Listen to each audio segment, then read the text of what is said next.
Hey guys, well as you can see, today is completely nasty and rainy and cold. It's about 60 degrees outside, and that's really pretty chilly for Texas, especially when there's a north wind blowing, so that it feels colder. And see, there goes the wind. So I thought I would take this opportunity to do just kind of an overall update on things. So, we'll go ahead and start up the Tahoe. It's all wet and gross. Shut up.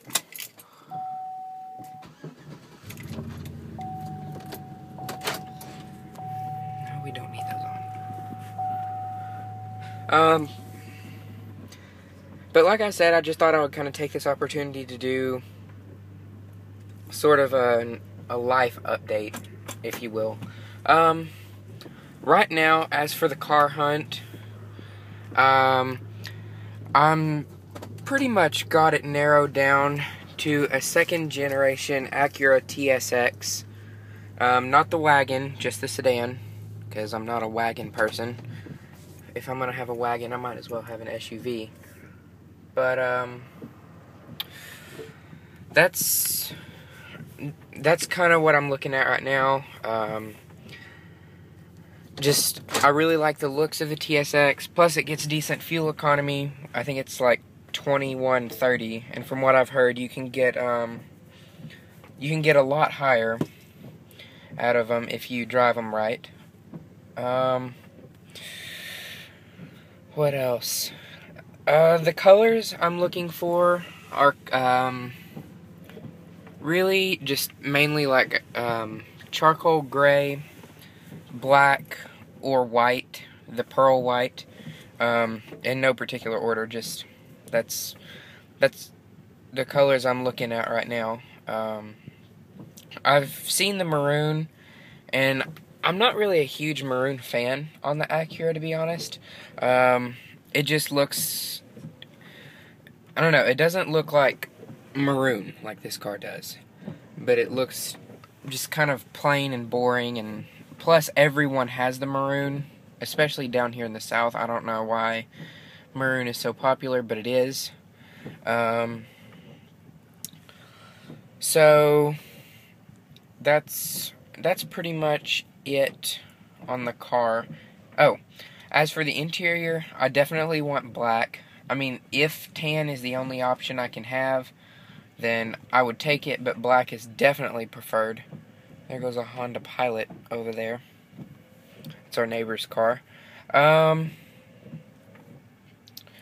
But just kind of, I definitely have it narrowed down to the TSX unless something miraculous and wonderful comes along that is affordable. I thought about a Volkswagen CC, but a couple things on those. I read where they have fuel pump issues. Like, a lot of times the fuel pumps will go out on them. And their fuel economy isn't, good night, it's windy, isn't quite where the TSX is. It's 1 or 2 less. And plus, with the sloping roofline and all, I'm just not so sure that the CC is going to be a very practical car for college and all that coming up. That's one thing about the TSX, is it has it's very practical. There's just a lot to like about the TSX. I definitely like the interior of it. It's not overdone, but the materials are insanely high quality for the price you pay for the car. I mean, honestly, the one I would get would be sub 20,000 mark, and no more. It can't have any more miles than what this car has on it whenever I get ready to trade. So no less than or no more than about 47,000, 47.5, and so I'll probably have to sell this car outright, because I got a trade-in offer, and this was on a Civic. not a TSX, but I did get a trade-in offer, and they offered me between $10,000 and $11,000 for this car, and I was just like, you're crazy. There's just no way that I want to spend that much more money on a car, and when I know I can get at least 18 out of this. Because, I mean, I've been on Auto Trader, and there's some with over 50,000 miles that are still selling for $19,000, $20,000, or at least that's what they're listed. I don't know if they're selling, but yeah. As for this car, I absolutely love this car. I just don't love paying for the gas. As you can see, it's almost empty, and I got half a tank. Did last me almost 2 weeks, which is nice, but I didn't really drive that much, and I drove like a grandma, which, you know, I mean, I guess you have to do that anyway, but I guess it's just kind of a mental thing, seeing a higher fuel economy number instead of, what is it reading right now? 12.7. Yeah, that's pretty bad. As for, here's another random thing, completely totally random. Nobody get a LifeProof phone case. They are not built like they say they are. I went through 3 or 4, and every single one of them broke. So, the first one leaked, and then the second one had part of the insulation on the inside come out, and then the third, right around the speaker grill at the top of my iPhone, that rubber seal tore. So they're definitely not up to what they say they are.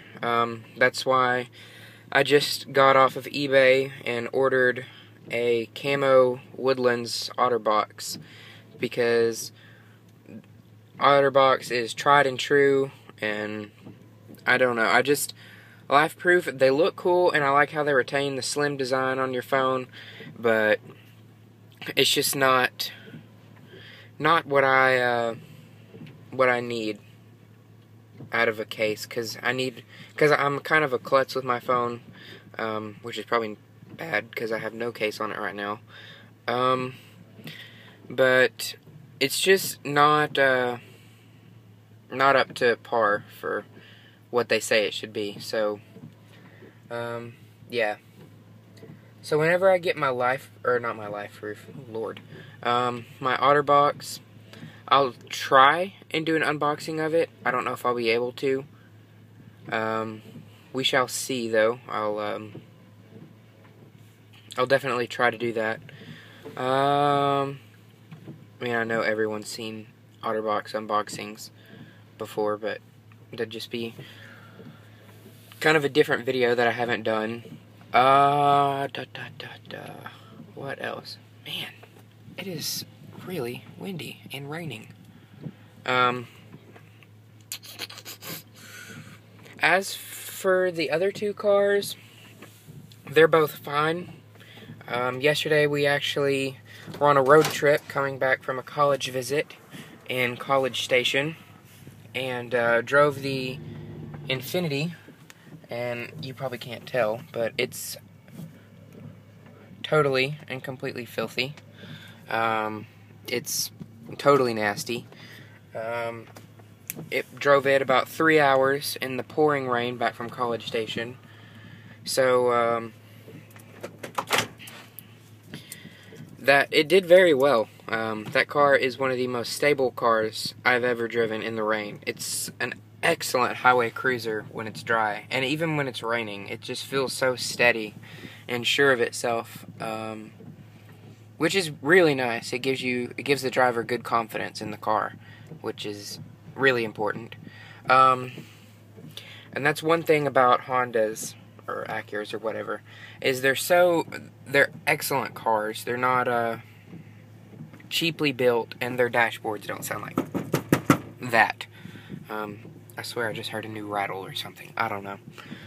But I know this video is getting really, really long, and I have totally rambled and just talked about useless nonsense. But I just kind of thought I would do a life update, just to kind of let you guys know what's going on and what's to come. I don't know when I'll be able to get my new car. I still have some debt to pay off.